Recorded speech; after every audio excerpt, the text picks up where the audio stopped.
nze neewuunya abantu abatya okwogera kubanga bw'osirika n'osirika n'ekizibu ekizibu kikutirawo era ne kati abantu abalina akawuka mu Uganda bali nga 1,600,000 naye abali ku ddagala bali nga 7,000,000 abalala tebaliiko kubanga terimala.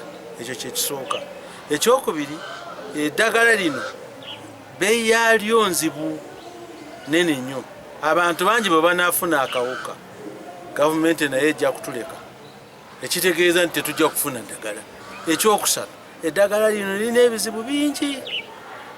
Bw'olitandika olina okulimira okutuusa bw'olifa, naye ate lirimu ebintu bingi. Abantu bangi abamira eddagala lino bateera okukwatibwa obulwadde bungi, bulimu kansa, bulimu endwadde ez'emitima, abazungu ze bayita cardiovascular diseases.